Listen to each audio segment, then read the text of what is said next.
Remember that time the weather got wild in Disney World? Today we are talking about the biggest and probably worst problem that you'll run into in Disney World. Weather in Walt Disney World. We're talking about the heat. If you are coming any time of year to Disney World, there are different weather challenges that you will be contending with. We're talking about the rain. It impacts so much of your trip, you don't even know. We're talking about the winter. Orlando weather in 3 words? It's chaotic, y'all. And storm. Is this about X-Men? Now, the heat in Orlando at Disney World is probably going to be the thing that you're going to experience the most. It's going to be hot in Orlando for a lot of the year.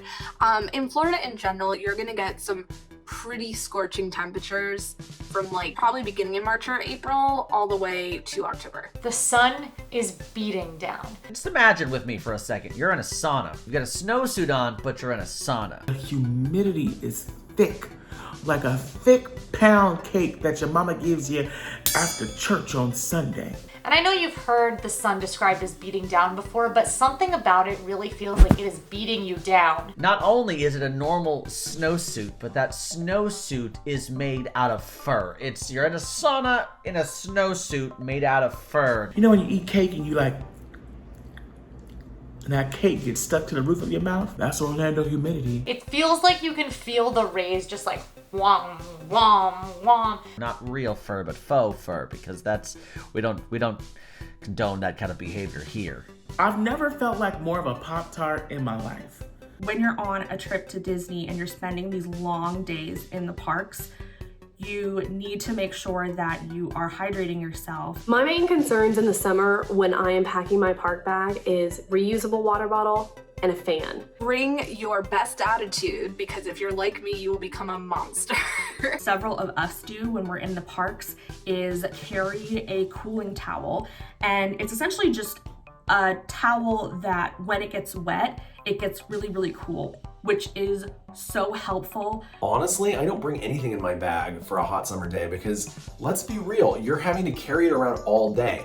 That's the way I think about it. If I have it with me, that means I'm having to carry it. That means I have more stuff weighing me down, and that means I have more stuff touching my body. So I have my cold water, my neck fan, and my portable fan. I used to be very anti-reusable water bottle. I used to say like, that's too much to carry. I don't want to be carrying that. There's free water all around Disney World. You can request free cups of ice water. Why would I need a reusable water bottle? But having a reusable water bottle, for me, one with a straw, means that I actually drink so much more water when I'm in Disney World. People are bringing everything with them, thinking it's gonna cool them down, but the only thing that's gonna cool you down is an ice water and 25 minutes sitting in Star Wars launch bay. Reusable water bottle is my big thing. I was wondering why I always felt awful, and I think it's just because I was dehydrated constantly. The best Disney ride on a hot summer day is one that is indoors and long.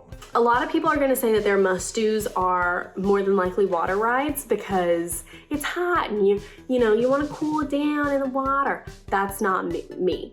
I always include a big air-conditioned break in the middle of my summer days. Grand Fiesta Tour is my personal favorite for going on for some air conditioning. Pirates also feels quite nice, but you might be stuck in that line for longer. Grand Fiesta Tour is nice because you can kind of get in and out pretty quickly and then go back on because you're like, there's air conditioning in here. You can hop into Hall of Presidents. The creme de la creme of air-conditioned breaks is the American Adventure in Epcot. That is a long show. The air conditioning is crisp, the seats are comfy, and I will take a nap. Muppet Vision 3D. That's a must-do for me year-round, but especially in the heat. Because that's my man up there. And I want to just see him in 3D. If anyone ever can't find me, they should look in the last row of American Adventure because I'm probably there sleeping. I like that show. It just also happens to be the best place for a nap in Epcot. I love getting on Living with the Land on a hot day in Epcot. And you wanna know why? Because it's slow, it's air conditioned, it's cool, it's breezy, and it's Living with the Land, which is an epic attraction anyway, okay? Anything where the queue and the ride are both in air conditioning, so you get the maximum amount of time in the AC possible, That's what to do in the summer. I don't want to smell what happens when you lift that poncho off your body. After the heat in Orlando, you do have to talk about this thing. We're gonna talk about rain. So the rainy season in Orlando runs from about April to about September. You can kind of expect rain at any point when you're in Florida. It could be bright and sunny outside, and then the next thing you know, it's raining as if God is just pouring down a bucket of water. Why do I live here? So make sure that you are prepared for the rain. You're gonna wanna bring your own poncho because otherwise you will be like me and end up collecting many $15 ponchos that you bought in the parks. You can find yourself a good old poncho at the 99-cent store, or you can find yourself a good old poncho at the Dollar Tree for way less.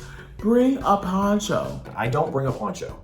By the time you get that poncho out, you put it on, you go outside and walk, your shoes get wet anyway, and next thing you know, the sun starts to come out and it gets uncomfortably hot very quickly. Please don't release this tape. I am not a poncho girl. If I have my poncho on, I am desperate. I Might only last for 15 minutes, but it's better to have the poncho and be able to comfortably walk around outside. I feel like you just basically sit in a steam room when you put a poncho on. Nothing smells funkier than wet human that gets reheated later in the day. I will physically put a swimsuit in my bag just in case, because I will embrace the rain.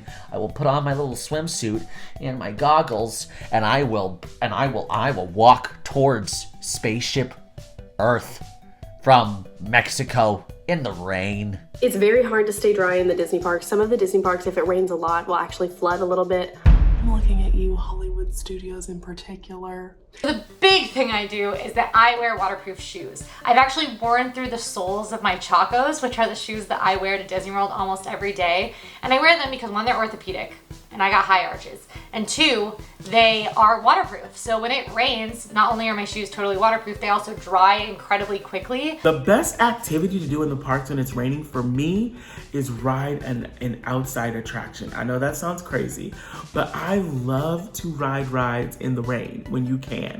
I think it's such a vibe being able to get on the people mover and see the rain going around you.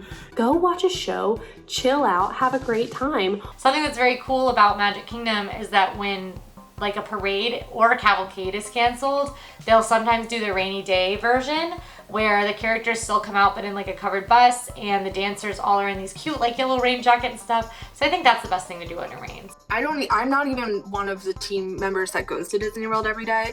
I have on multiple occasions had to walk through inches of rain to get to my car at the end of the day. Oh, wow, how lovely. Oh, it's raining? Oh, this is so nice. And this is great. Let me tell you something. Having wet draws that are riding up while you trying to walk back to the car, it ain't cute. Usually I'm in like America, as far away as you could possibly be from the entrance. And yeah, I mean, you have to make your way to connections. Maybe it's still pouring rain. You're soaking wet. You're taking a little break and you still have to get all the way to your car. That's a nightmare. And you want to go home. And that's how it makes me feel. You sitting here drenched, walking, making sound effects between your thighs and your arms and your flip-flops and your Crocs all the way to the car. I don't know if anyone else feels that way. Like there are some people who are like, let's splash in the puddles. And some days I can be that person. Majority of the days I'm like, it ain't classy, okay? It's uncomfortable. This is like the time to really embrace hot snacks. It's beginning to look a lot like winter time. Define winter in Orlando. I'm defining winter in Orlando as the days that I have to actually turn the heat on in my apartment because it gets too cold. Personally, I think it's pretty mild. It's not just me that I have to worry about, but I have to worry about my dog Daisy. I don't want her freezing in the night like some poor little match girl. Winter in Orlando is not really winter. It's like a warm, normal temperature during the day, and then at night gets cold.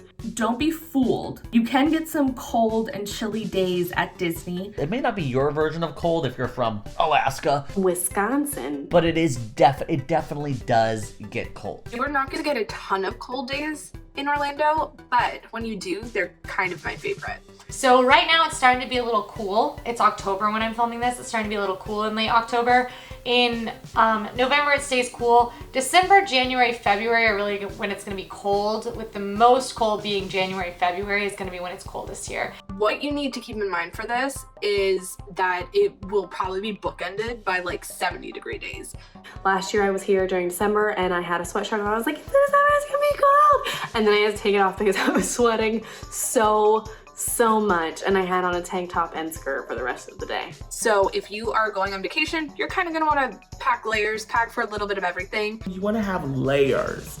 It's better to have layers you can put on and take off when dealing with weather, okay? Because you don't know if it's going to be hot or cold. Sometimes it's going to be both in that day. It doesn't have to be anything super heavy, just a long sleeve t-shirt or a Spirit jersey could easily keep you warm if the temperature does get a little low or you do get a little cold during the day. I don't think you have to do like a lot of like, oh no, it's gonna be too cold, what are we gonna do? Obviously, you might have to dress a little warm, but I think prepare like in a fun, positive way. Like, oh, this would be a fun time to like take some pictures in Disney World that we wouldn't normally get because every other day of the year, it's I want to faint from the sun. There are things I love to do in the winter in Walt Disney World, especially because your temperature is not so hot that you're exhausted. Especially because usually it's when all the holiday stuff is out and, you know, no one wants to be celebrating Festival of the Holidays when it's 89 degrees out. This is your time. To me, the most fun activities is finding the hottest things you can and enjoying them without sweating your face off. Grab a hot chocolate or a hot coffee or a hot toddy. I mean, ride the rides. That's January and February lines tend to be shorter. That's always been my chosen time to go to Disney World. And it almost feels like you're experiencing things for the first time in like a new way. You're like, I've never ridden the People Mover when it's been cold before. Am I gonna get even more cold because of the wind? Like, that's interesting. Like, Astro Orbiter in the cold? Am I gonna get frostbite so high up? I can do more. I can go explore. I can go to more resorts. I can get more done in a day, it feels like, because I have more energy because it's cold, not hot. And hot is what drains your battery. Cold kind of preserves your battery. It saves it up and gives you some extra juice for later. So you can go, if you want to go check out the you know, whatever it is, you can do it. There are these cast members who are part of something called the Ride Out Cruise, who are basically riding out the hurricane. Storm season is about the same as rainy season, but it gets progressively more aggressive. As far as hurricane season is concerned, that is going to be through late spring, through mid-fall or so, like through early November. There are quite a few storms that happen because it's just the way Florida works, and this can range from anything from a hurricane to a tropical storm to a lightning storm to just crazy wind and weather just in general. A traditional storm, like typical afternoon storm. I say the word typical, but when you're in it, you probably are gonna be like, this is not typical. Extreme rain, very, very, very heavy rain, and oftentimes not even the type of rain that, like, if you're the kind of person who's like, little water never hurt anybody, it's not even the type of rain that you can walk in. You can see the clouds rolling in like 2:30ish. You know it's coming. It's got that like dark gray that says, hey, I'm the color of the lint that just came out from a really bad load of laundry. You know, it's that kind of gray. The temperature drops about 10 degrees. It's really overcast. It feels amazing, actually. And you know it's coming, but it hasn't started just yet.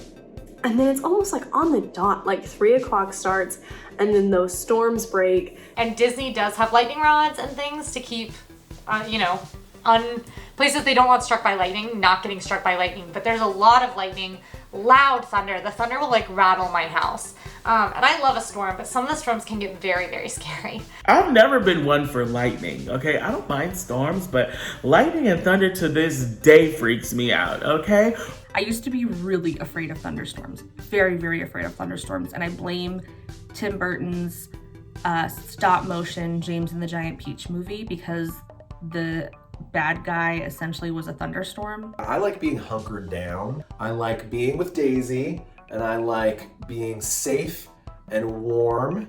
If I'm out in the middle of Walt Disney World somewhere and a huge storm hits, no, I don't like it. No, that's not cool. I do enjoy storms. I enjoy storms a lot. I find them to be relaxing. They just make me want to read a book and light a candle. But if I get to be on my couch and I'm reading a book and it's like dim in the house with one lamp on and you're watching it storm, it's like, just like the most magical feeling. And then there's hurricanes, this is a hurricane prone area. More often than not, Orlando itself is not hit as badly as places on the coast since it is inland. Yes, I have indeed been caught in the middle of a hurricane at Disney, and it's interesting. It's interesting. Like I said, they close the parks down. Disney World does a great job of, number one, keeping their guests safe, and number two, making sure that you still have a good trip, even if you might be sequestered inside your resort. They have a ride-out team that are cast members who stay on the resort and make sure that everyone is still having a fun time. They went out of their way to make sure that we had food and water in our hotel rooms, and they had the characters come out in the lobby and provide entertainment. There was board games and card games, and the staff was truly remarkable. Some of the things that they'll do is host trivia nights. They will do movie screenings. They will have different games that people can play. And one of the coolest things they do, if you do have to shelter inside your resort, is they might bring out some face characters, and not just any face characters. They will bring out the big guns. They will bring out a very rare character that you have never seen in the parks before. Out of all of these, by far, the number one best thing to happen while you're in Walt Disney World is cold. I think it's nice when it's a little chilly out. You definitely have more energy to do more during your day, and you don't feel at the end of the day like you've been defeated. But I also don't mind a late spring storm and a little bit of heat. I think that you can have tolerable weather any time of year, but there are going to be challenges no matter what time of year you come to Disney World. Disney World is not about feeling comfortable. Disney World is about surviving with as little as possible. You can get through on some free ice water and a couple of sugar packets. You're not gonna need 3 different lip glosses. There's not a lip gloss emergency. Plus, your lip gloss is going bad because it's in 98-degree weather that is hotter on the inside of your funky little plastic lounge fly. It's cooking in there. You're cooking up some nasty bacteria in that lip gloss, and I hope you don't put that on your lips after a day in the park. Now go watch our episode on Disney World challenges. Not the fun kind, but actual challenges.